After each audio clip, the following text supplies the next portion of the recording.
Gold, trusted gold buyers. మీరు తాకట్టు పెట్టిన బంగారాన్ని విడిపించి ఈ రోజు ఉన్న మార్కెట్ ధరకు కొనబడును. హాయ్ హలో నమస్తే, నేను మీ anchor Shiva. Welcome to iDream Media. ఈ పాటికి నా ముందున్న గెస్ట్లు ఎవరో మీకు అర్థమైపోయి ఉంటుంది ప్రోమో చూడడం వల్ల. గత 4-5 నెలల నుంచి యూట్యూబ్లో కానీ ఇన్స్టాగ్రామ్లో కానీ సోషల్ మీడియాలో బాగా వైరల్ అయిన కపుల్, అమర ప్రేమికులు అని అనుకోవచ్చు. మాధురి గారు అండ్ దువ్వాడి శ్రీని గారు ఈరోజు మనతో ఉన్నారు. వాళ్ళిద్దరితో మాట్లాడి మనకు తెలియని విషయాలు తెలుసుకునే ప్రయత్నం అయితే ఈరోజు చేద్దాం. హాయ్ అండి, ఎలా ఉన్నారు? హాయ్ సార్, ఎలా ఉన్నారు? బాగున్నారా? ఫిబ్రవరి 14th వస్తుంది వ్యాలంటైన్స్ డే. దాని గురించి కూడా నేను లాస్ట్లో ఒక చిన్న ఇది ఉంది మీ ఇద్దరికి, దాని గురించి కూడా మాట్లాడదాం. హ్యాపీయా? Very very happy. మంచిగా ఆనందంగా ఉన్నారా? సంతోషంగా? ఆల్వేస్. ఎటువంటి ప్రాబ్లమ్స్ ఏం లేవా? ఏం లేదు. ఇద్దరు కలిసి ఉండడం స్టార్ట్ చేశాక ఎలాంటి మార్పులు చూసుకున్నారు మీ ఇద్దరు? చేంజెస్ గడిచిన జీవితంలో నేను ఏదైతే కోల్పోయాను అంటే రాజకీయంగా చాలా అగ్రెసివ్గా, ముక్కుసూటిగా ఎంతటి వ్యక్తి గురించి అయినా సరే పదునైన మాటలతో మాట్లాడటం అలవాటు, ప్రజల పక్షాన పోరాటం అలవాటు. 25 ఏళ్ళుగా 18 సంవత్సరాలు అపోజిషన్ పాత్ర. అపోజిషన్లో కూడా ఉద్యమాలు, కేసులు, జైళ్ళు, 62 రోజుల పాటు జైలు జీవితం కూడా గడిపాను. ఇన్ని గడిపిన నాకు, ప్రజా జీవితాన్ని గడిపిన నాకు, ఎన్నికల్లో కూడా పోటీ చేసిన నాకు, ఇంట్లో మాత్రం కొంచెం ఇబ్బంది ఉండేది మానసికంగా. మానసిక ప్రశాంతత లేదు. ఈర్ష్య, అసూయ, ద్వేషాలు, ఆధిపత్య పోరు మధ్యలో నలిగిపోయేవాడిని. సరే, కుటుంబం కదా, ఇవన్నీ దిగమింగుకోవాలి, భరించాలి అని తగ్గే ఆలోచించేవాడిని. కానీ అది పరిధులు దాటి ఇంటి విషయం బయటికి తీసుకురావటం జరిగింది మా ఇంట్లో. అది కార్యకర్తల వరకు, ప్రజల వరకు, ఆఖరికి అధిష్టానం వరకు, ఆఖరికి నా క్యారెక్టర్ అసాసినేషన్ చేసేంత వరకు. ఇలా వచ్చేటప్పుడు కొన్ని ఒంటరితనాన్ని నేను ఎదుర్కోవాల్సి వచ్చింది. ఇంటికి తాళం వేసేసుకోవడం, ఇబ్బందులు పెట్టేటప్పుడు మేమే రాజకీయాల్లోకి తీసుకొచ్చినటువంటి మా కుటుంబం నుంచి ప్రోత్సహించి, మహిళల్లోనూ మంచి గౌరవం ఉన్నటువంటి సర్వీసెస్ ఎన్నో సొసైటీలో చేస్తున్నటువంటి మరి మాధురి లాంటి అమ్మాయి ఉంటే పార్టీకి బలం అవుతుందని తీసుకురావడం జరిగింది. తీసుకొచ్చిన తర్వాత ఆమె పనిచేసుకొని వెళ్తున్నటువంటి తీరులో భాగంగా మా కుటుంబం నుంచే పలు విమర్శలు ఎదుర్కొంటూ చాలా ఇబ్బందులు పడాల్సి వచ్చింది. ఏ తప్పు లేనప్పటికీ, ఏ వ్యవహారం మా మధ్యలో లేనప్పటికీ కూడా మా ఇద్దరిని కలుపుతూ మా ఇంటి నుంచే దుష్ప్రచారం స్టార్ట్ అయింది. ఆ పరిస్థితుల్లో ఆమెకు కూడా చాలా ఇబ్బందులు వచ్చాయి. సంఘపరంగా కానీ, కుటుంబ పరంగా కానీ, కన్నవారి దగ్గర, అత్తవారి దగ్గర అందరూ ఇబ్బందులు వచ్చి తను చాలా ఇబ్బందులు ఎదుర్కోవాల్సి వచ్చింది. ఈ ఇబ్బందుల్లో మీ కూడా నన్ను విడిచిపెట్టేయకుండా, నాకున్నటువంటి వ్యక్తిగతంగా నేను ఒంటరిగా అయిపోయి మా పలాసాలో ఉన్నప్పుడు కూడా నా భోజన వ్యవహారాలు కానీ, రాజకీయ వ్యవహారాలు కానీ అన్నీ కూడా చూస్తూ నాకు భరోసానిచ్చింది, ధైర్యంగా ఉంది. ఆ టైంలో నేను కూడా మాధురికి ధైర్యంగా ఉండాలి. ఆమె కూడా ఒంటరి అయిపోయింది, మా వల్లే కదా పోయింది. మా కుటుంబంలో అందరూ బాగానే ఉన్నారు, మా పిల్లలు బాగున్నారు, చదువుకున్నారు, డాక్టర్స్ అయ్యారు, ఆస్తులన్నీ కుటుంబానికి రాసేసాము. ఇలాంటప్పుడు ఈమె ఒంటరిగా ఇబ్బంది పడుతుంది అని నేను భరోసాగా ఉండటం, కలిసి ఉండటం. కలిసి ఉన్న విషయం రాజకీయాల్లో ఉన్నాం కాబట్టి రహస్యంగా ఉంచితే అది కుదిరే పని కాదు. రాజకీయాల్లో ఉండేటప్పుడు మన తాలూకు వ్యక్తిగత విషయాలను కూడా ప్రజలు గమనిస్తుంటారు. కానీ ఈ టైంలో కూడా ఇది ప్రజల్లోకి రావడం కరెక్ట్ విషయం కాదు కదా. అంటే మరి రహస్యంగా దాయటం వల్ల లాభం ఏంటి? మనకు జరిగినటువంటి విషయాన్ని ప్రజల ముందు చెప్పటం కరెక్ట్. నాకేమో ఎవరో తెలియదు మాధురి అని నేను చెప్పొచ్చు, మా శ్రీనివాస్ ఎవరో నాకు తెలియదు అని మాధురి చెప్పొచ్చు. అందరు చేసే పని ఇదే. చాలా మందికి చాలా వ్యవహారాలు ఉంటాయి, బయట పెట్టుకోరు. కానీ మాదా పరిస్థితి కాదు. ఒక వ్యవహారం ఇతను ఇలా చేశాడు, ఇలా ప్రవర్తించాడని ఇంటి నుంచే అబ్జెక్షన్స్ వచ్చి గొడవలు పెట్టి దాన్ని రచ్చ చేసేటప్పుడు ఆ మీడియా ముందు నేను కూడా ఫ్యాక్ట్స్ చెప్పాలి. ఎస్, మేము ఈ పరిస్థితుల్లో కలవాల్సి వచ్చింది, మేము కలిసిన ఈ పరిస్థితుల్లో మేము ఈ నిర్ణయం తీసుకోవాల్సి వచ్చింది, మా నిర్ణయం ఇది అని స్పష్టంగా గత 4 నెలల క్రితమే మీడియా ద్వారా పబ్లిక్కి తెలియజేసాం. ఈ విషయం టెక్కల ప్రజలందరికీ తెలుసు, శ్రీకాకుళం జిల్లాలో తెలుసు, రాష్ట్ర ప్రజలకు తెలిసేటప్పుడు కొంత లేట్ అయింది. ఇది వాస్తవాలని మేము చెప్పి నిర్ణయం తీసుకున్నాం. నిర్ణయం తీసుకునే దానిలో చాలా ఒడిదుడుకులు వస్తాయి. ఆ ఒడిదుడుకులను ఎదుర్కొంటాం ధైర్యంగా. మాకున్నటువంటి బాధ్యతలు కూడా ముఖ్యంగా ఉన్నాయి. పిల్లలు ఆమెకు నాకు కలిపి 5 పిల్లలు. 5 పిల్లల్ని కూడా జాగ్రత్తగా చూసుకోవాలి. వాళ్ళకి వాళ్ళ జీవితాల్ని, వాళ్ళ చదువులు, వాళ్ళ ఆర్థిక పరిస్థితులు ఎటువంటి ఇబ్బంది లేకుండా చూడాలన్నది మా మొదటి నిర్ణయం. వాళ్ళకు భరోసాగా ఉండాలని. 2, ప్రజలే ఊపిరిగా, రాజకీయమే ఊపిరిగా బ్రతుకుతున్నటువంటి మాకు, మా మీద నమ్ముకున్నటువంటి ప్రజలు, కార్యకర్తలు, అభిమానులు అందరూ ఉన్నారు. వాళ్ళందరినీ కూడా ఒక కంట కనిపెట్టి జాగ్రత్తగా వాళ్ళని చూసుకోవాల్సిన బాధ్యత కూడా మాకుంది. ఈ 2 నిర్ణయాలు తీసుకుని ఈ 2 సమపాళ్ళల్లో చూసుకుంటూ ముందుకెళ్ళాలని మేము నిర్ణయం తీసుకున్నాం. సరే, చాలా హడిల్స్ ఫేస్ చేసాం. Now we are very happy. Actually ఇప్పుడు మీరు చెప్పిన విషయంలో ఇది చూసుకుంటే స్టార్టింగ్ మానసికంగా దానికి ఇంట్లోనే నాకు పీస్ఫుల్ లేకపోవడం వల్ల దీనివల్ల ఈ డిసిషన్ తీసుకోవాల్సి వచ్చింది. అంటే ఈ డిసిషన్ తీసుకున్నారా, లేకపోతే ఇంట్లోనే ఏమైనా అంతా మిమ్మల్ని బాధ పెట్టి ఇబ్బంది పెట్టి అంటే వాళ్ళే కావాలని అన్న వెర్షన్ కూడా కొన్ని వీడియోస్లో మనకు కనబడుతుంది. అంటే మిమ్మల్ని కావాలనుకుంటున్నారు, పిల్లలు కానీ లేకపోతే వైఫ్ కానీ కావాలనుకుని అంత ఫైట్ చేసినట్టు మాకు కనిపించింది. మళ్ళీ మీరు చెప్తుంది ఇంట్లో ఇలా ఇబ్బందులు ఉన్నాయి, అందుకు మానసికంగా నాకు లేకపోతే స్ట్రెస్ లేకపోతే ఇవన్నీ ఉండడం వల్ల నేను ఈ స్టెప్ తీసుకున్నాను అంటున్నారు. అంటే ఈ ఏజ్లో ఇలాంటి టైంలో మీరు ఒక 10 మందికి అలా కాదు, ఇంట్లో ఉండాలి, ఏం కష్టం వచ్చినా నిలబడాలి అని చెప్పలే, కానీ ఇలా చేయడం ఎంతవరకు కరెక్ట్ అనేది ఆడియన్స్. ఎంతోమంది జీవితాలకు ఎన్నో గొడవలు ఇలాంటివే నా దగ్గరికి వస్తే సర్దుబాటు చేసి సరిచేసి పంపినవాడిని. ఎన్నో కుటుంబాలను లైనప్ చేసేవాడిని. ఆ లైనప్ చేసే దానిలో ఆర్థిక ఇబ్బందులు ఉన్నా సరే వాళ్ళకి తోడ్పడి నిలబెట్టినటువంటి పరిస్థితి. నాకే ఇటువంటి పరిస్థితి వస్తాయి. ఇప్పుడు కుటుంబం అన్నాక, వివాహ జీవితం అన్నాక ఎన్నో సమస్యలు వస్తాయండి. ఆ సమస్యలన్నింటిని ఎదుర్కొనే ముందుకు అడుగు వెయ్యాలి. అదే కుటుంబ జీవితం అంటే, అదే వివాహ వ్యవస్థ అంటే. ఇవన్నీ బాగా తెలిసిన వాళ్ళని. కానీ నా పరిస్థితి ఏంటంటే ఆధిపత్య పోరు. ఇప్పుడు ఫర్ ఎగ్జాంపుల్ ఎమ్మెల్యేగా నేను పోటీ చేస్తుంటాను, ఆ టికెట్ నాకు కావాలి. వ్యాపారాల్లో పీక్స్కుంటాను, ఆ వ్యాపారం నా పేరున ఉండాలి. ఇది ఒక విచిత్రమైన కోణం అనమాట. కుటుంబం గురించి జరిగే చర్చ కాదు, ఆధిపత్యం గురించి జరిగే చర్చ. భర్త అయితే ఏంటి, భార్య అయితే ఏంటి అనుకుంటే గొడవే లేదు. ఉదాహరణకు రాజశేఖర రెడ్డి గారితో నేను అడుగులు వేశాను. విద్యార్థి దశ నుంచి ఆయనతోనే నా జీవితం ప్రారంభమైంది. నాకు జిల్లాకు కూడా పరిచయం చేసిన దువ్వాడ శ్రీనివాసన్ రాజశేఖర రెడ్డి గారు. సార్తో అంత చనువుగా ఉండేవాళ్ళం. పాదయాత్ర గట్టిగా ఆర్గనైజ్ చేశాను. ఆ పాదయాత్రలోనే హరిశ్చంద్రపురంలో నువ్వు పోటీ చేయి ఎర్రన్నాయుడికి వ్యతిరేకంగా నాకు టికెట్ కూడా డిసైడ్ చేసేసాను. చేసినప్పుడు సరేలేని ఇంకా నేను ఆ బిజీలో ఉంటుండగా వాణి తండ్రి రాజశేఖర రెడ్డి గారి దగ్గరికి వెళ్ళి ఆ టికెట్ మాకు ఇవ్వాలి, లేదంటే మేము ఇండిపెండెంట్గా వేస్తాం. అప్పుడు రాజశేఖర రెడ్డి గారు స్టేట్లో నా ఒక్కడికి ఒక బ్లాంక్ బీఫామ్ ఇచ్చారు. నీ పేరు రాసుకుంటావో, నీ వాణి పేరు రాసుకుంటావో నీ ఇష్టం, కానీ ఏదైనా జరిగితే నిన్నే నేను అడుగుతా, ఎలక్షన్ గురించి నీతోనే మాట్లాడుతా, you are the incharge of the constituency అన్నారు. సరే, ఆ బాధ్యత అప్పచెప్పారు సార్. అని నేనేం చేశానంటే డి వాణి అని పేరు రాసి ఇచ్చాను. అది 2004 సంవత్సరం, ఇది 2024 సంవత్సరం. ఈ ఎన్నికల మధ్యలో 20 ఏళ్లలో మా గొడవ అదే గొడవ. ఆ గొడవ వల్ల మాకు మనశ్శాంతి ఉండేది కాదు ఇంట్లోకి అడుగు పెట్టంగానే. నేను చిత్తడి నేలల కోసం, రైతుల కోసం, మత్స్యకారుల కోసం, స్వదేశీ మత్స్యకారుల కోసం ఒక 7-8 సంవత్సరాలు ఉద్యమాల్లో ఉండేవాడిని.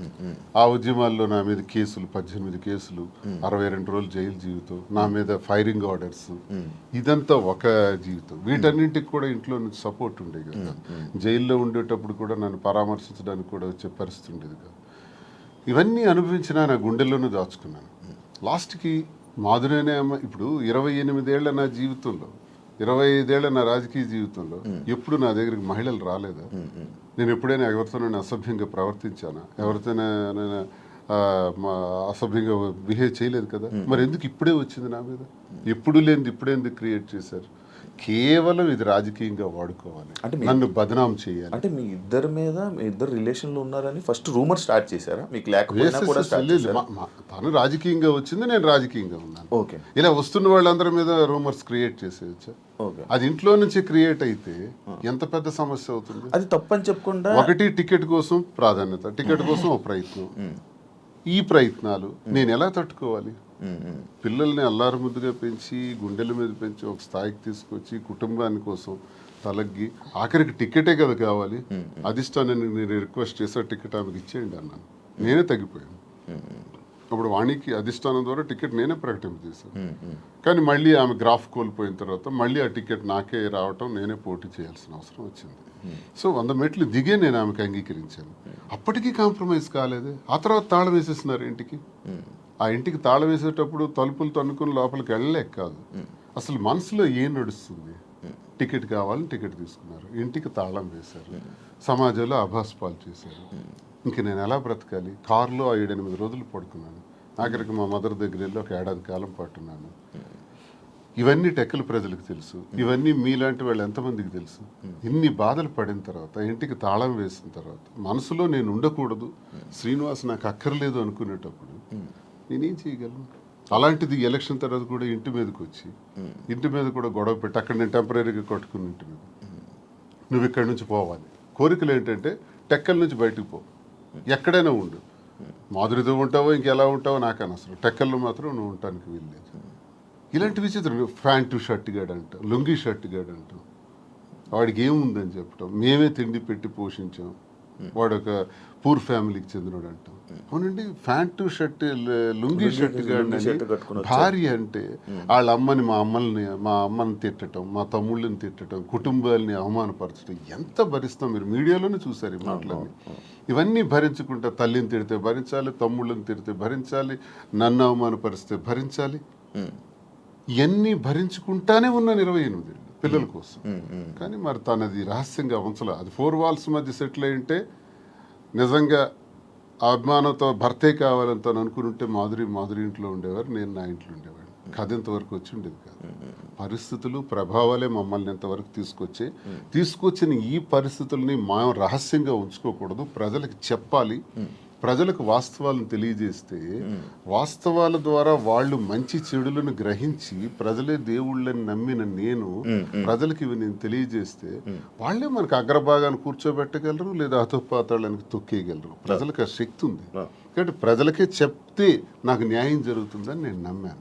నమ్మి ప్రజలకు మేమిద్దరం కూడా వాస్తవాలు తెలియజేస్తాం. ప్రజలు మా పరిస్థితికి ఇలా ఉండడానికి మా ఈ పరిస్థితులు, ప్రభావాలే కారణం. ఆ కారణం నేను ఒంటరి, తను ఒంటరి, రోడ్డు మీద నిలబడాల్సిన పరిస్థితులు వచ్చేటప్పుడు ఒకరికొకరు భరోసాగా నిలబడ్డాం. ఆ భరోసా ప్రేమగా మారింది. ఓకే, మీరు అప్పటికి ఒంటరిగా ఉండేవాళ్ళ, మీ హస్బెండ్ గారు ఉండేవాళ్ళ విన్నాను? లేదు, పాలిటిక్స్కి వచ్చిన తర్వాత కొద్ది రోజుల తర్వాత ఏవి డిస్టర్బెన్సెస్ వల్ల నేను కొంచెం ఒంటరిగా ఉండడం జరిగింది. ఓకే, ఈయన గురించి ఒంటరిగా ఉండడం స్టార్ట్ చేశారు, లేకపోతే లేదు, ఆవిడ వలన నేను నా ఫ్యామిలీకి దూరమే ఒంటరిగా ఉండటం జరిగింది. మీ ఎక్స్ హస్బెండ్తో నేను ప్రాబ్లమ్స్ ఏమి లేవా మీకు? ప్రాబ్లమ్స్ అంటూ పెద్దగా లేవు, కానీ డిస్టర్బెన్సెస్ అంటూ ఉన్నాయి. అంటే తను ఎప్పుడు ఫారెన్లోనే ఉంటారు, తను ఎప్పుడు ఇండియాకి రావడానికి ఇష్టపడేవారు కాదు. నాకు ఫారెన్కి వెళ్ళడం ఇష్టం లేదు, నాకు ఎప్పుడు ఇండియాలో ఉండటం ఇష్టం. సో మేము ఎంత రిక్వెస్ట్ చేసినా వచ్చేవాళ్ళు కాదు. ఫ్యామిలీకి ప్రిఫరెన్స్ కంటే తను ఎక్కువ మనీకి ప్రిఫరెన్స్ ఇచ్చేవాళ్ళు. మేము చాలాసార్లు అడిగాం, ఇలా నాకు లోన్లీగా ఉండడం ఇష్టం లేదు, మీరు వచ్చి ఫ్యామిలీతోనే ఉండండి అని. తను ఒప్పుకునే వాళ్ళు కాదు. సో అలా మా మధ్యన డిస్టర్బెన్సెస్ పెరిగాయి. వాని వల్ల ఇంకొంచెం పెరిగి ఇంక సెపరేట్ అవుదామని నిర్ణయించుకున్నాం. ఓకే, మీ ఇద్దరు కలవడానికి రీజన్ ఎవరు, అసలు ముఖ్య కారణం ఎవరు? అంటే మీ ఇద్దరు పరిస్థితులు, ప్రభావాలు అవసరం. పరిస్థితులు, ప్రేమ కాదా? ప్రేమ కూడా పరిస్థితుల వల్ల మేము కలిసిన తర్వాత మా మధ్యలో ప్రేమ మొదలైంది. ఓకే, ఆ ప్రేమ కోస్తా ఎక్కువైంది. పలాసలో నేను ఉండేటప్పుడు ఎలా పోతే నాకెందుకు, నా కుటుంబ రాజకీయాల్లో తీసుకెళ్లి నన్ను స్పాయిల్ చేశారు, నా క్యారెక్టర్ అసాసినేషన్ చేశారని వాళ్ళ ఇంట్లో తను ఉండిపోవచ్చు, లేకపోతే తను నిర్ణయం తీసుకోవచ్చు. అవును, ఇంకా నన్ను పాపం ఒంటరిని చేస్తారు. ఆయన వెళ్ళి పలాసలో ఉన్నాడు, ఎలా భోజనం చేస్తున్నాడు, ఎక్కడికి వెళ్తున్నాడు, ఆయన కార్లు ఏంటి, ఆయన మనుషులు ఏంటి, ఆయన ఎక్కడ ఉండాలి, ఇవన్నీ చూడవలసిన అవసరం తనకేంటి? ఏంటి అవసరం? నాకేమైనా ఆస్తులు ఉన్నాయా, అంతస్తులు ఉన్నాయా, లేదా పవర్ ఉందా, లేకపోతే ఏముందని చెయ్యాలి. కానీ అక్కడ ఏంటంటే ఒక తోటి మనిషిగా అభిమానం చూపించింది. నేను ఇబ్బందుల్లో ఉండేటప్పుడు నా కోసం ఇంత బాధ్యత వహించినటువంటి అమ్మాయిగా, తను నష్టపోతూ నా కోసం నిలబడినటువంటి అమ్మాయిగా నాకు కూడా ఒక ఏ ప్రేమనైతే కోల్పోయినాను జీవితంలో, ఆ ప్రేమ నేను ఆమె దగ్గర పొందాను. సో ఇది నేను అనుకుంటాను గత జన్మ సుకృతం. ఏది కూడా ఊరికే రాదు, జన్మల అనుబంధం అది కంటిన్యూషన్ వస్తుంది. గత జన్మలో అక్కడ తాగింది, ఇప్పుడు ఇక్కడతో కంటిన్యూ అవుతుంది. అని మీరు గత జన్మలో కూడా మనిషిగా వచ్చారంటారా? ఇప్పుడు 2 ఉంటాయి సార్. కృష్ణ పరమాత్ముడు చెప్పినట్టు కర్మ సిద్ధాంతం ఒకటి ఉంటుంది, ABCD. గత జన్మలో నేర్చుకున్నాం అనుకోండి, EFGHL ఎక్కడి నుంచి స్టార్ట్ చేస్తాం. అంటే ఈ నుంచి ఎలా స్టార్ట్ చేస్తామంటే ABCD గత జన్మలో నేర్చుకున్నటువంటి ఆ కంటిన్యూషన్ అనేది ఈ జన్మకు ఉంటుంది అన్నది ఖచ్చితంగా గత జన్మ సుకృతాలు, గత జన్మ వ్యవహారాలే ఈ జన్మ కొనసాగింపుగా ఉంటాయని కృష్ణ పరమాత్ముడు చెప్పింది, గీతలో కూడా చెప్పినటువంటిది. అది ఒకవైపు నమ్మితే అది నిజం. నేను కర్మ సిద్ధాంతాన్ని నమ్ముతాను కాబట్టి అది నిజం. లేదు సైంటిఫిక్గా వెళ్ళామనుకోండి, ఇట్స్ ఎ కెమికల్ రియాక్షన్, రసాయనిక చర్య. మనిషికి మధ్యన జరిగినటువంటి ఆలోచనలు, కలయికలు, ఆ పరిస్థితుల ప్రభావాలు బట్టి ఒక మనిషి మీద ఒక మనిషికి ఆకర్షణ, కోపము, వ్యతిరేకత, రకరకాల భావాలు ఎందుకు కలుగుతాయంటే రసాయనిక చర్యల వల్లే కలుగుతాయి. అలా అని కూడా అనుకోవచ్చు, సైన్స్ ఎప్పుడైనా కలగొచ్చు అంటారా? కలగచ్చు. అంతే. ఏ మనిషి ఎప్పుడు ఎలా మారుతారో, ఎప్పుడు శత్రువులు అవుతారో, ఎప్పుడు మిత్రులు అవుతారో, ఎప్పుడు ఏ రకంగా మారుతాం అన్నది ఇదంతా మనిషికి మధ్య ఉండేది కెమికల్ బ్యాలెన్స్. అది ఇంబ్యాలెన్స్ అయితే ఇంకో రకంగా మారుతాం, వైలెంట్ గా మారుతాం. సైన్స్ ప్రకారం లేదు, కర్మ సిద్ధాంతం ప్రకారం వెళ్తే గత జన్మ సుకృతం. ఏదనుకున్నా మాది కెమిస్ట్రీ పరంగా చూసుకుంటే, సైన్స్ ప్రకారం చూసుకుంటే రసాయనిక చర్య, లేదు కర్మ సిద్ధాంతం ప్రకారం చూసుకుంటే గత జన్మ సుకృతం. ఓకే మాధురి గారు, మీరు ఇద్దరు కలిసి ఉండడం స్టార్ట్ చేశాక మీలో ఉన్న మార్పులు ఏం చూసారు మీరు మీ జర్నీ? అంటే ఏ ఒంటరితనంతో నేను బాధపడ్డాను, ఏ ప్రేమ తక్కువై నేను సఫర్ అయ్యాను. మీకు కూడా ప్రేమ తక్కువైంది ఇంట్లో? మరి ఇద్దరు వేరేగా, ఒకళ్ళు ఫారెన్ లో ఒకళ్ళు ఇండియాలో ఉంటే ప్రేమ తక్కువ ఉంటుంది. వైఫ్ అండ్ హస్బెండ్ అంటే దగ్గరగా ఉంటాయి కదా బాండ్ అనేది. అంటే లాంగ్ డిస్టెన్స్ లవ్ స్టోరీస్ అని ఇప్పుడు రీసెంట్ గా బాగా వైరల్. నాకు అలాంటివి నచ్చవు. కొంతమంది ఒక్కొక్క స్టోరీస్ నచ్చుతారు. మీకు లాంగ్ డిస్టెన్స్ స్టోరీస్ నచ్చవు. స్టోరీ లేదు. నాకు మాత్రం నా పక్కనే హస్బెండ్ ఉండాలనే ఫీలింగ్ తో ఉన్న అమ్మాయి నేనైతే మొదటి నుంచి ఉన్నాను. సో నాకు ఏ రోజైతే నేను శ్రీనివాస్ గారితో నా లైఫ్ స్టార్ట్ చేశానో, నా జర్నీ, అప్పటి నుంచి నాకు హ్యాపీనెస్ కానీ, మీరు అన్నట్టు నా ఒంటరితనం పోయి నాకు అంటూ ఒక తోడు దొరికింది. హ్యాపీగా ఉన్నాను. నన్ను వదిలే ఏ రోజు కూడా ఎక్కడికి ఇంతవరకు ఈ 4 yearsలో ఎప్పుడు ఎక్కడికి పోలేదు. ఎప్పుడు నాతోనే ఉంటారు. ఎక్కడికి వెళ్ళినా ఇద్దరం కలిసే ట్రావెల్ చేస్తాం. ఏ పనైనా ఇద్దరం కలిసే చేస్తాం. ఈవెన్ ఎలక్షన్ క్యాంపెయిన్ కానీ ఎక్కడికి వెళ్ళాలని అన్ని ఇద్దరం కలిసే చేస్తాం. నాకు చాలా హ్యాపీగా ఉంది. నేను కోరుకున్న జీవితం నాకు దొరికినట్టు అనిపిస్తుంది. మీ ఇద్దరి మధ్యన హ్యాపీగా ఉండొచ్చు, కానీ సొసైటీ కానీ, లేకపోతే మిమ్మల్ని నమ్మి ఓట్లు వేయడానికి కానీ, లేకపోతే ఎవరైతే జనాలు ఉన్నారో వాళ్ళ మాటలను మీరు పట్టించుకుంటారా? సొసైటీకి మా వల్ల వచ్చిన ఇబ్బంది ఏంటి నాకు అర్థం కాదు. అంటే మీరు ఏం చూపిద్దామని అనుకుంటున్నారు? ఏం చూపిద్దాం? ఒక హస్బెండ్ తో డిఫరెంట్ ఒక అమ్మాయి, ఒక వైఫ్ తో డిఫరెంట్ అబ్బాయి కలిసి ఇంకొక పెళ్లి చేసుకుంటున్నాం. దానికి ఇంకేం చూపించాలనుకుంటున్నారు ఎవరైనా? దీంట్లో ఏం చూపిద్దాం అని మీరు అనుకుంటున్నారు? ఎందుకు మీరందరికీ మీకు ఇది నెగిటివ్ కనిపిస్తోంది? నాకు నా హస్బెండ్ తో డిఫరెన్సెస్ ఉన్నాయి, ఇతనికి ఈమె వైఫ్ తో డిఫరెన్సెస్ ఉన్నాయి. సో మా ఇద్దరం కలిపి ఒకటయ్యాం. దానిలో తప్పే ఉంది. ఎంతమంది సెకండ్ మ్యారేజ్ చేసుకోవట్లేదు, 3 4 పెళ్లిళ్ళు చేసుకుంటున్నారు. మేము 2వ పెళ్లి చేసుకున్నాం. దీంట్లో ఎందుకు అంత చెప్పకుండా చేసుకుంటున్నారు? 3 పెళ్లిళ్ళు 4 పెళ్లిళ్ళు చేసుకుంటున్నారు. పెళ్లిలో ఒక ప్రెగ్నెంట్లు చేస్తున్నారు, పిల్లల్ని కనేస్తున్నారు, వదిలేస్తున్నారు, వీధిని పడేస్తున్నారు. మేము అవేమీ చేయలేదు. మాకు డిఫరెన్సెస్ ఉన్నాయి, వీళ్ళకి డిఫరెన్స్ ఉన్నాయి. మా పబ్లిక్ చెప్పాం, మా ప్రజలకు చెప్పాం, మా ప్రజలకు చెప్పే మేము మొన్న ఎలక్షన్ చేసాం. ఎలక్షన్లో నేనే దగ్గరుండి చేశాను. వాళ్ళకి అన్ని నా గురించి తెలుసు. మా ఇద్దరిని దగ్గరుండి చేసాం. మా పిల్లల్ని చూసుకున్నాం, వీళ్ళ పిల్లలు పెళ్లి చేస్తారు, వీళ్ళ పిల్లలు సెటిల్మెంట్లు చదివించుకున్నాం. మేము గాలికి వదిలేదు కుటుంబాలకి. వీళ్ళ కుటుంబానికి ఆస్తి మొత్తం ఇచ్చేస్తున్నాడు, రోడ్డు మీదకి వచ్చారు. నేను నా తల్లిదండ్రుల ఆస్తితో నేను ఉన్నాను. నేను హస్బెండ్ నుంచి ఇంతవరకు నేను ₹1 కూడా నేను తీసుకోలేదు ఇంతవరకు. నేను నా పిల్లలకి కానీ నాకు కానీ నా పేరెంట్స్ నాకు ఏమైతే నాకు ఆస్తి నాకు వచ్చిందో ఆ యాన్సిస్ట్రల్ ప్రాపర్టీస్ మాత్రమే నేను నాకుతో పెట్టుకున్నాను. మీ ఎవరికి మేము ఏం బాధ పట్టుకున్నా, ఎవరికి ఎందుకు మేమేం దీనివల్ల ఎవరై సఫర్ అయ్యేది ఏముంది? తిరిగి పైగా మా కార్యకర్తలు, మా ప్రజలు మీరు వచ్చి మైక్ పెట్టండి, చాలా చాలా హ్యాపీగా ఉన్నారు. ఎందుకంటే శ్రీనివాస్ గారి ఇంటికి వెళ్ళినప్పుడు ఏదైతే వాళ్ళకి లోటు ఉండేదో, అంటే వాణి సరిగ్గా చూసుకునేది కాదు, ఈవెన్ మంచినీళ్ళు కూడా ఇచ్చేది కాదు. హస్బెండ్కే చూడదు ఆమె, ప్రజలకి ఏం చూస్తుంది. ఇప్పుడు అదేమీ లేదు. నేను ప్రతి ఒక్క కార్యకర్తకి బాగా చూసుకుంటానని వాళ్ళకి నమ్మకం కలిగి నా దగ్గర రావడం స్టార్ట్ చేశారు. నాతో ట్రావెల్ చేస్తున్నారు, నన్ను అభిమానిస్తున్నారు, ఆదరిస్తున్నారు, నన్ను అమ్మలాగా చూసుకుంటున్నారు అందరూ కూడా. ఇప్పుడు 22లో ఈ గొడవ స్టార్ట్ అయింది. 24లో నేను ఎమ్మెల్యే పోటీ చేశాను. నా మీద పోటీ చేసి గెలిచినటువంటి అచ్చెన్నాయుడు రాష్ట్ర తెలుగుదేశం పార్టీ అధ్యక్షుడు ఎన్నికల ముందు ఏం చెప్పాడు? రాష్ట్రంలో హైయెస్ట్ మెజారిటీ నాదే, అబౌట్ 70,000 ఓట్స్ అన్నాడు. నిజానికి కూటమి ప్రభుత్వంలో ఎవడు నామినేషన్ వేసినా 40,000, 50,000, 60,000తో గెలిచారు. మా జిల్లాలోనే 4 ఎమ్మెల్యేలు కొత్తోళ్ళు, మొక్కం తెలియనోళ్ళు కూడా, ధర్మాన ప్రసాద్ లాంటి వ్యక్తి మీద కూడా 3 రోజుల ముందు వచ్చి నామినేషన్ వేసి 54,000 మెజార్టీతో గెలిచాడు. మరి అచ్చెన్నాయుడు ఎంతతో గెలవాలి? కనీసం 70తో గెలవాలి కదా, 30. నా 73,000 ఓట్లు. ఇవన్నీ తెలిసి ప్రజలు నాకెందుకు ఇంకా నైతికంగా బలంగానే ఉంచారు. నైతికంగా అచ్చెన్నాయుడు ఓడిపోయినట్టే. కిందోళ్ళందరికి ఒక్క 15 రోజుల ముందు వచ్చిన వాళ్ళందరికి కూడా 40,000 50,000 మెజారిటీలు వచ్చి నీకేం 30,000 అంటే ప్రజలే 1,000 వ్యతిరేకించుంటే అచ్చెన్నాయుడికి 70,000 రావాలి కదా. ఇంత వేవ్ లో కూడా అచ్చెన్నాయుడు అతి తక్కువ ఓట్ల తేడాతో గెలిచాడు కదా. సో నేను గతసారి ఎంపీకి పోయినా 3,100 తేడా నాది. వాళ్ళకి మాకు ఎప్పుడు వెరీ లెస్ మార్జిన్ 3,000 3,500. సో మాకు ప్రజలు బుద్ధి చెప్పాలంటే ఓట్లతోనే చెప్పేవాళ్ళు కదా. వీడు ఇలాంటోడు సంఘ వ్యతిరేకమైన పని చేసాడు కొట్టండి అనుకుంటే నాకు 20,000-30,000 ఓట్లకి తగ్గి కుదించేసి ఆయనకు 1,00,000 మెజారిటీ ఇవ్వచ్చు.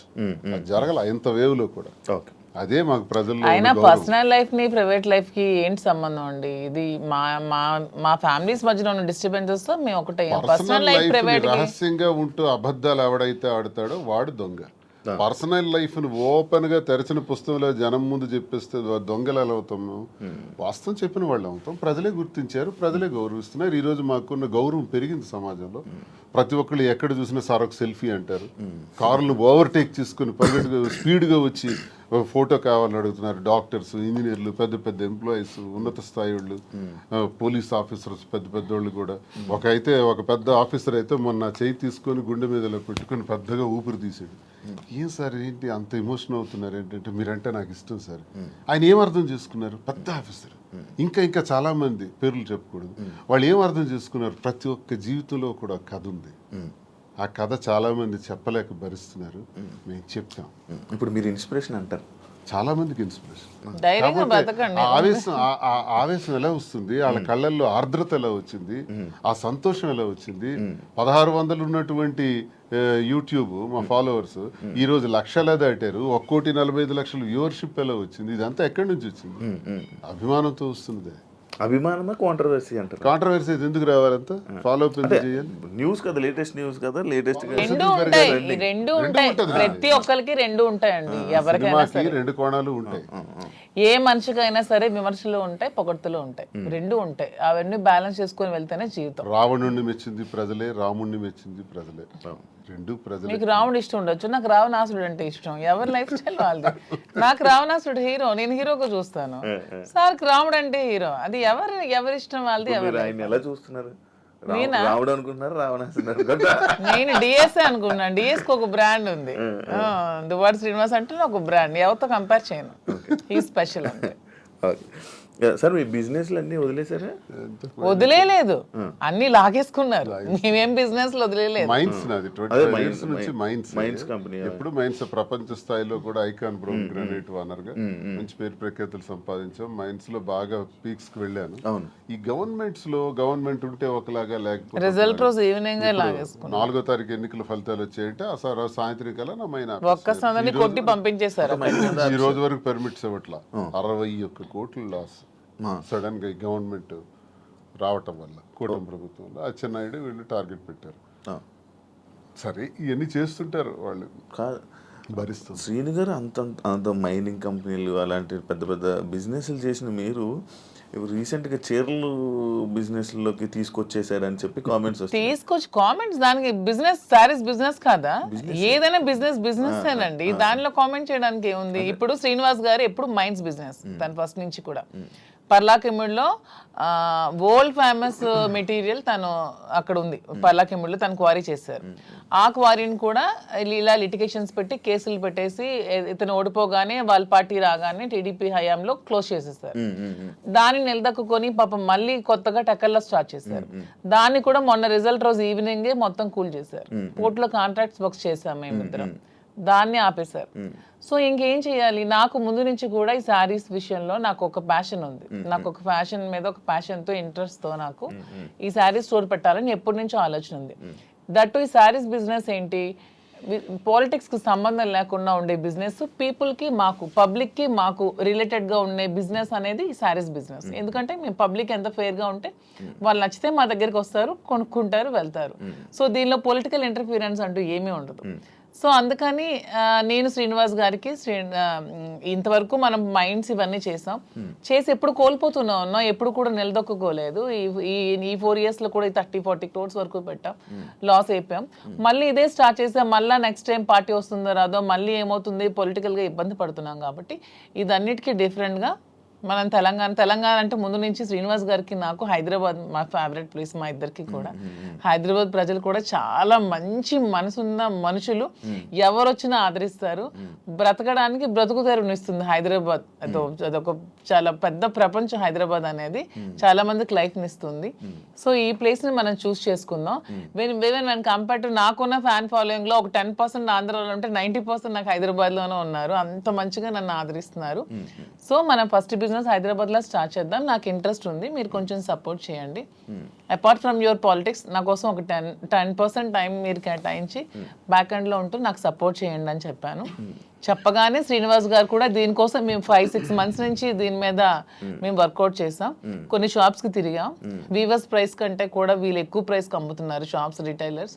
అవన్నీ బ్రేక్ డౌన్ చేసి పబ్లిక్ కి మనకు గుడ్ రిలేషన్షిప్ లా ఉండాలనే ఆలోచనతో డైరెక్ట్ గా వీవర్స్ దగ్గరికి వెళ్ళి మాట్లాడి మేమే మగ్గాలు అవి ఏర్పాటు చేసుకొని మేమే మెటీరియల్ ఇస్తూ వీవర్స్ ని కూడా బ్రతికిద్దామనే ఆలోచనతో వాళ్ళతో శారీస్ మేమే దగ్గరుండి వీవింగ్ చేయించుకొని ఆ ఓవెన్ శారీస్ని పెట్టి మేము శారీ స్టోర్ పెట్టి ఓపెన్ చేసి ప్రజలందరికీ కూడా క్వాలిటీతో అండ్ తక్కువ ప్రైస్లో ఇద్దామని నిర్ణయించుకొని ఈ శారీ స్టోర్ అనేది ఓపెన్ చేస్తున్నాం. ఫస్ట్ బ్రాంచ్ మదీనాగూడలో స్టార్ట్ చేస్తున్నాం. విత్ ఇన్ 3 months జూబ్లీ హిల్స్లో స్టార్ట్ చేస్తాం. విత్ ఇన్ ఇంకొంచెం రోజుల్లో ఇంకొక 4-5 branches కూడా ఎస్టాబ్లిష్ చేయాలన్న ఆలోచనతోనే ఉన్నాం. అంతేగాని శారీస్ బిజినెస్ అనేది తక్కువగా చూడండి, చూడడానికి కాదు. అంటే ఒక మంచి గ్రేట్ లీడర్ శ్రీకాకుళంలో, మంచి దువ్వాడ శ్రీని గారు అంటే మంచి నేమ్ ఉంది. అంత లీడర్లా ఉండేవాళ్ళు. ఆయన నోట్లో నుంచి ఎప్పుడు లైక్ జనాల దగ్గరికి వెళ్ళి అవి ఇవి వినేవాడు. కాకపోతే మైనింగ్ కంపెనీ బిజినెస్ చేసేవారు, ఒక మంచి బిజినెస్ మ్యాన్ అనుకునేవాళ్ళం. కానీ అలాంటి ఆయనతో నోట్లో నుంచి మేము ఇలా శారీ బిజినెస్ చేయబోతున్నాం ఇలా చెప్తుంటుంటే ఎలా ఉండే ఆయన్ని ఎలా చేశారు, ఎలా ఉండే ఆయన ఎలా చేయడం. బిజినెస్ అనేది ఏదైనా బిజినెస్, అది ఏదైనా చిన్న ప్రొడక్ట్ అయినా పెద్ద ప్రొడక్ట్ అయినా బిజినెస్ అనేది బిజినెస్ కింద క్యాలిక్యులేట్ చేయాలి. అది చీర, జాకెట్టా, లేకపోతే ఇంకేంటా అని చూడకూడదు. బిజినెస్ నాకు దీంట్లో ఇంట్రెస్ట్ ఉంది. ఇంతవరకు మైండ్స్ లో అతనికి ఇంట్రెస్ట్ ఉంది, మైండ్స్ వల్ల కోల్పోయాం. సో నా ఇంట్రెస్ట్ ఒకసారి వచ్చి చూడండి, చేద్దాం. మీకు తనకి ప్రజలే ఇష్టం, తనకి ప్రజాజీవితం ఇష్టం, ఇది కూడా ప్రజలకు లింకప్ అయ్యేది. మా కింద ఒక 100 మంది పనిచేస్తారు, మా ప్రజా సంబంధాలు ఇంకొంచెం బాగుంటాయి, ఇంకొంచెం మనకి పీపుల్ తో బాండింగ్ పెరుగుతుంది. వాళ్ళు కూడా మనం తక్కువ ప్రైస్ కి ఇస్తే ఓకే, శ్రీనివాస్ గారు మాజీ దగ్గరకు వస్తే మనకు తక్కువ ప్రైస్ కి శారీ వస్తుందని గుడ్ విల్ మనకు వస్తే చాలు, కోట్లు సంపాదించాల్సిన అవసరం లేదనే ఉద్దేశంతో శారీ స్టోర్ ఓపెన్ చేస్తాం. ఓకే, అంటే ఈ బిజినెస్కి దువ్వాడ గారు 3-4 కోట్లు ఎంతో ఇచ్చారు. ఆయన డబ్బులు ఇచ్చి ఈ బిజినెస్ కోసం శ్రీనివాస్ గారు ఎవరేమనుకున్నా నాకు అనవసరం. శ్రీనివాస్ గారు అన్ని ఆస్తులు వానికి రాసి ఇచ్చేసి వచ్చేసారు. With empty hands he came out. అక్కడి నుంచి మా లైఫ్ని మళ్ళీ మేము ప్రారంభించుకున్నాం. దీనికోసం మా పేరెంట్స్ ఇచ్చిన ప్రాపర్టీస్ మాత్రమే నేను సేల్ చేసి బిజినెస్లో పెడుతున్నాను. అలానే నాది వేరు, శ్రీనివాస్ గారు వేరు అని మాకు లేదు. మీరు అడిగిన క్వశ్చన్కి ఆన్సర్ చెప్పాం. మా ఇద్దరు తన దగ్గర ఎన్ని కోట్లున్నా నాకు ఇస్తారు. ప్రెసెంట్ లేవు, లాగేసుకున్నారు అందరూ, ఉంటే నాకు ఇస్తారు ఖచ్చితంగా. సో నా దగ్గర ఉన్న ప్రతిదీ అతనిదే. మా ఇద్దరి మధ్యలో నీది నాది అనే తేడా లేదు. అయినా మా ఇద్దరు ఇప్పుడు మొగుడు పల్లాలి. మా ఇద్దరు నాదైనా ఒకటి, అతనిదైనా ఒకటి, ఎవరికి సంబంధం లేదు. ఎవరు డబ్బులు పెడితే మీకేంటి ప్రాబ్లం? మీ బిజినెస్ చేస్తున్నావా, మంచి ప్రొడక్ట్ అందిస్తున్నావా అనేది మీరు చూడండి. డబ్బు గురించి ఆయనకి దగ్గర అయ్యారని కూడా టాక్, అది ఫేక్, అదే చెప్తున్నాను కదా. మీరు కావాలంటే అన్ని మొత్తం డాక్యుమెంట్స్ అవన్నీ వెనక్కి వెళ్ళి తీసుకోండి, ఆస్తులన్నీ రాసిచ్చి తను చెప్తున్నా 0 బ్యాంక్ బ్యాలెన్స్ తో వచ్చారు నా దగ్గరికి. అందుకే నేను అంటున్నాను, మా బంధం మీరు ఎన్ని కామెంట్ చేసుకున్నా మాది 100% ప్యూర్ లవ్. ఎందుకంటే నేను అతని నుంచి ఏది ఆశించలేదు, 1 రూపాయి ఆశించలేదు. అతను పదవిలో లేరు, నేను పదవిని ఆశించడానికి, అతను డబ్బులు లేవు, డబ్బు ఆశించడానికి. ఏమి ఆశించుకున్నా 100% అతని మనసు, అతని వ్యక్తిత్వం, అతని హానెస్టీ, అతని హంబుల్నెస్, ఇవే చూసి నేను ఇష్టపడ్డాను. దాంతోనే ఇప్పుడు కలిసి ఉన్నాం. అతని దగ్గర ఏ ఆస్తులు లేవు, అన్ని బాణీకి ఇచ్చేసి వచ్చేసారు. ఇటీవల కాలంలో ఒక 2 కోట్ల రూపాయలు విలువైన 2.5 కోట్ల విలువైనటువంటి ఒక అసెట్ విశాఖపట్నంలో అమ్మారు. అలాగే శ్రీకాకుళంలో కూడా కొన్ని ల్యాండ్స్ అమ్మారు. అమ్మి ఈ డబ్బులన్నీ కూడా అక్యుములేట్ చేసి ఈ బిజినెస్ లో మా ఫాదర్ నాకు ఇచ్చిన ప్రాపర్టీస్ అన్ని నేను ఇప్పుడు అమ్మేశాను. ఎప్పటి నుంచో మా ఫాదర్ నాకు ఇచ్చే 2009 నుంచి అవి నా పేరు మీద ఉన్నవి.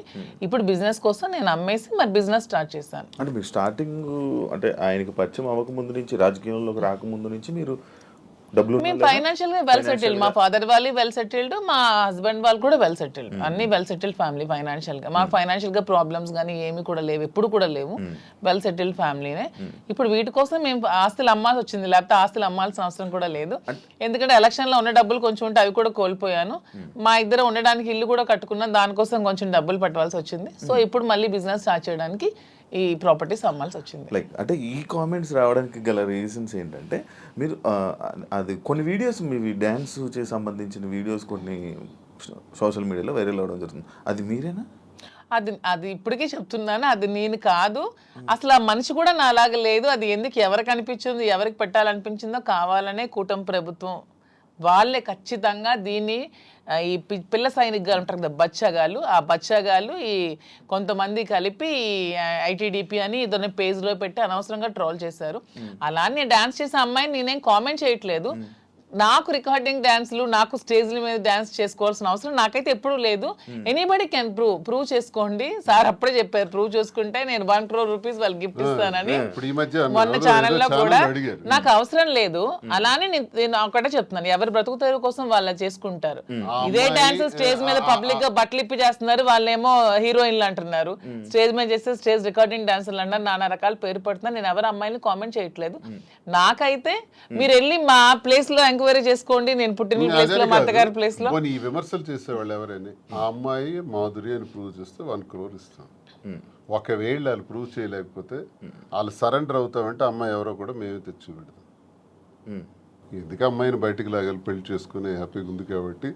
మాకు అమ్మాయి తెలుసు, అది ఏ రికార్డింగ్ డ్యాన్స్ ట్రూపో కూడా తెలుసు. కానీ అలాగ అమ్మాయినే మాధురి అని చూపించిన వాళ్ళకి నేను అంటున్నాను, 1 crore మీకు బహుమానం కింద ఇస్తాను, దయచేసి అది ప్రూవ్ చేయండి అంటున్నాను.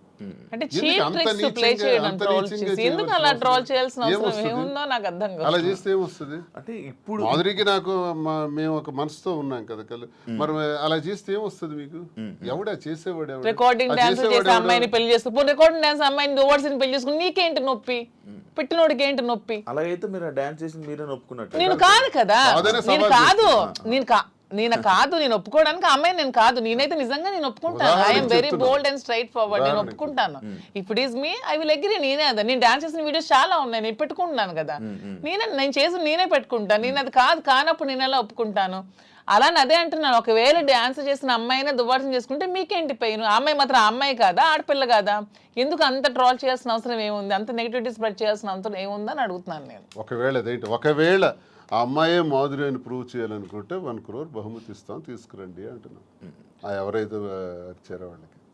అంటే ఇప్పుడంటే ఏ జనరేషన్ వచ్చేసింది, ఫేస్లు మార్పిడి ఇది. ఆ వీడియో చూస్తే అప్పుడెప్పుడు 2003 వయసు ఎంత తెలుసు? ఏమంటే నాకు ఇప్పుడు 34 years అండి. 2000 అన్న ఏజ్ ఎంత ఉంటది? ఓకే, ఆ వీడియో ఎప్పుడుదే ఉంటుంది? చాలా ఓల్డ్. నేను 2000 అన్న ఏజ్ ఎంత ఉంటుంది చెప్పండి? 2005 లో నేను 10th. నాకు ఎంత ఏజ్ ఉంటుంది? నాకు 2010-11. అప్పుడు నేను ఎంత పిల్లని ఉంటాను? నా అమ్మాయి అంత డాన్స్ నాకు నేను ఎలా చేయగలను? కొంచెం నా పోనీ అట్లీస్ట్ నా చిన్నప్పుడు ఫోటోలు ఏవో చూపిస్తే మీకు తెలుస్తుంది. ఎప్పుడో మాదిరి చూపిస్తున్నారు కదా. అట్లీస్ట్ 2005 లో నేను 10th. పోనీ అప్పుడు నాతో చదువుకున్న వాళ్ళకి తెలుస్తుంది కదా. ఏదో మీలాంటి వాళ్ళు నమ్మాలి, ఎవరు తెలియని వాళ్ళు. తెలిసిన వాళ్ళకి ఏంటో తెలుసు. చెప్తున్నా అంటే మీరు చూస్తే ఎలా అనిపిస్తుంది? అలాగే నాకు ఎక్కడ అనిపించట్లేదు, మా వాళ్ళకి ఎవరికి అనిపించట్లేదు. మీకు ఎలా అనిపిస్తుందేమో మరి, మాకైతే తెలియదు. మా అందరికీ తెలుసు, ఎవరు మా జిల్లా అందరికీ తెలుసు అది నేను కాదని. ఇంక మిగతా వాళ్ళు నమ్మితే నమ్మొచ్చేమో కానీ ప్రతి ఒక్కరికి తెలుసు. ఇంక నమ్మినా నమ్మకపోయినా పర్వాలేదు, నేను అనుకున్నా కూడా ఐ డోంట్ కేర్ అంటున్నాను. పోనీ అమ్మాయి కూడా డాన్స్ బాగా చేస్తుంది అనుకుంటే అనుకోండి, దానిలో ఐ డోంట్ కేర్. శ్రీకాకుళం నుంచి వచ్చిన ఒక క్వశ్చన్, ఒక పాయింట్ ఏంటంటే, మాధురి గారు శ్రీని గారికి మందు పెట్టి ఆయన దాన్ని ఏదో అంటారు, ఆయన వలలో వేసుకుని వలలో వేసుకుని వలలో బుట్లో పెట్టుకున్నది ఆ టైపు. సరే, మందు పెట్టి ఇలా చేయడం వల్ల, లేకపోతే ఈ ఏజ్ లోనే ఆయనకి అవసరం ఏంటి? సరే ఓకే, ఎవడైతే క్వశ్చన్ అడిగాడో వాడికి ఒకటి అడుగుతున్నాను. రే మందు పెట్టి శ్రీనివాస్ దగ్గర నేనేం తీసుకోవాలో చెప్పండి అని అడుగుతున్నాను. డబ్బుందా? లేదు. పోనీ అట్లీస్ట్ ఏజా లేదు. అంటే ఇప్పుడు డబ్బు లేదు కానీ స్టార్టింగ్ లో ఆయన దగ్గర డబ్బు ఉండేది. ఇప్పుడు నేను వచ్చినప్పుడు ఏం లేదే. 2022లోనే ఇచ్చేసారా మీరు?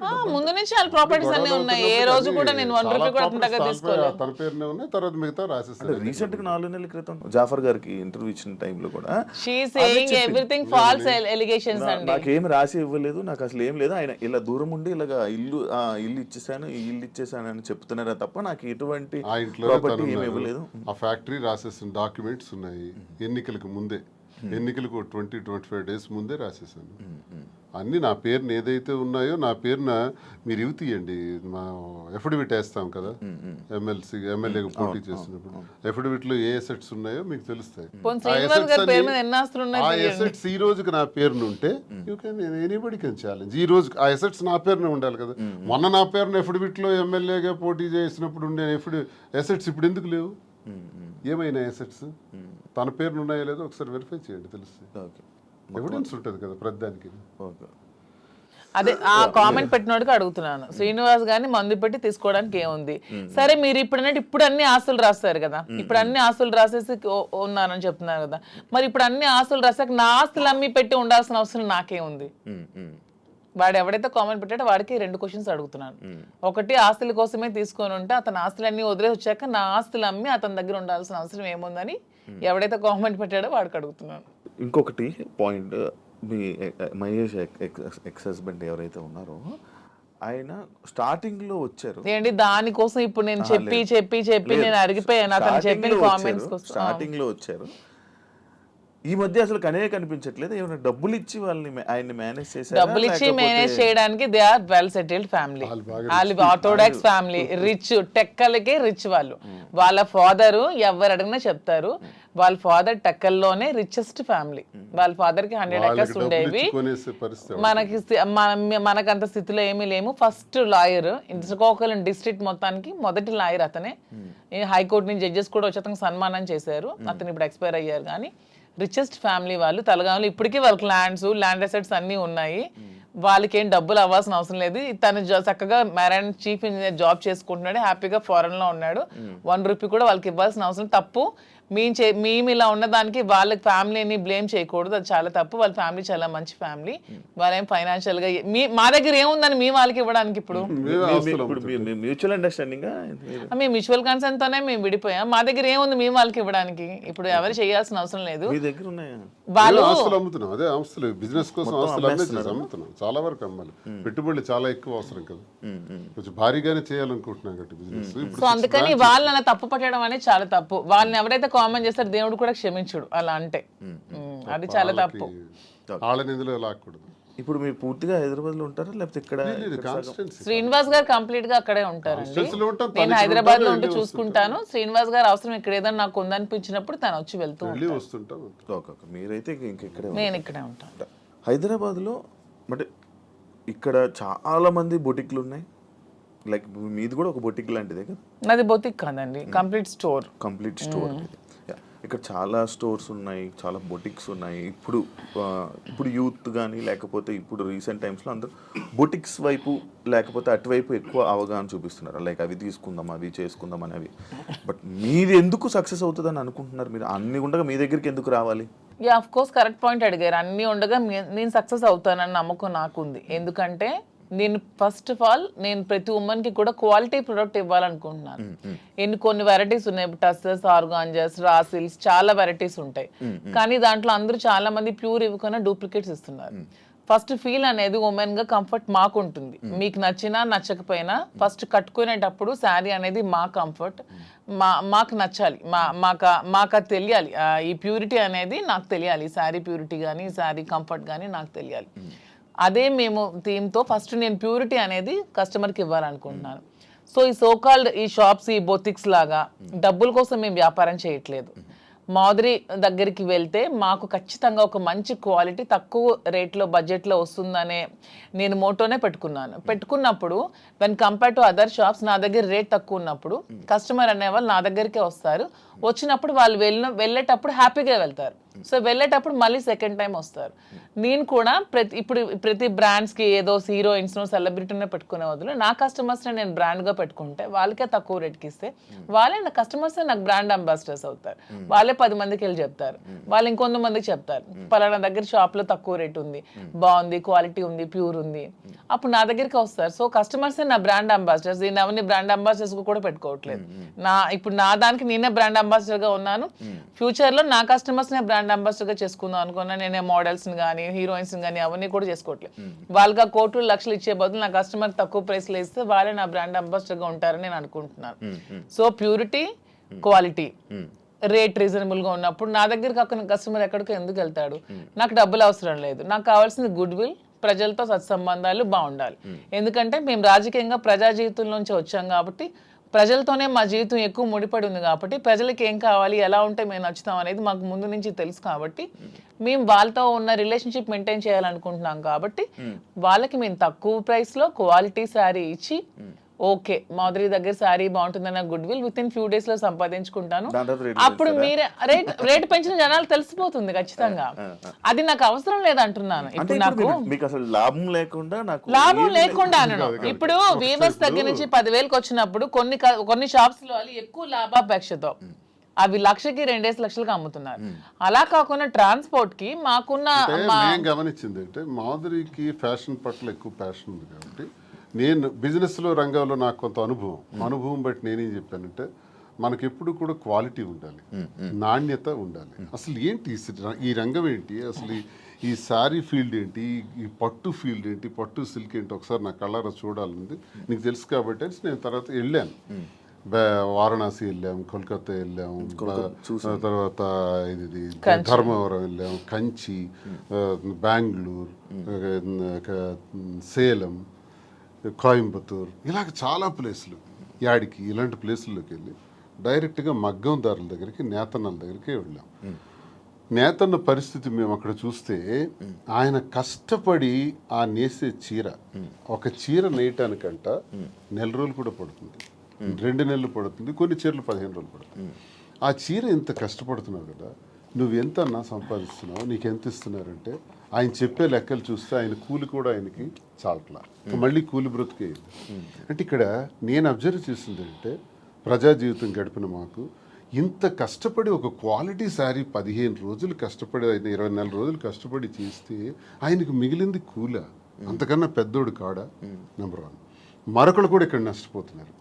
ఆయన తయారు చేసినటువంటి ఆ శారీని ఉదాహరణకు ఒక 50,000కి అతనికి ఇచ్చి కొన్నారనుకోండి మధ్య దళాలీలు, అది తెచ్చి హైదరాబాద్లో 3 లక్షలకు అమ్ముతున్నారు. మీకు తెలిసిన అంటే ఎన్ని రెట్లు ఎక్స్ట్రా అమ్మారు? 5-6 రెట్లు ఎక్స్ట్రా అమ్మేటప్పుడు నష్టపోయే మరో వ్యక్తి ఎవరంటే కస్టమర్. నేతన్న నష్టపోతున్నాడు, కస్టమర్ నష్టపోతున్నాడు. ఇది నేను గమనించింది. నేనేం చెప్పానంటే మనం లాభాపేక్షతో లాభాలు సంపాదించేయాలనుకుంటే 1,00,000 వ్యాపారాలు ఉంటాయి, నాకు తెలుసు చాలా వ్యాపారాలు ఉన్నాయి. ఇందులో నువ్వు ఇంట్రెస్ట్ పెడుతున్నావు కాబట్టి ఇందులో చెయ్యాలి అనుకుంటే నా తాలూకు ఉద్దేశం అంటే నాణ్యత ప్రాధాన్యత, నాణ్యతే ప్రామాణికం. ఈ 2 మైండ్లో ఎప్పుడు పెట్టుకో. Quality is our predominance.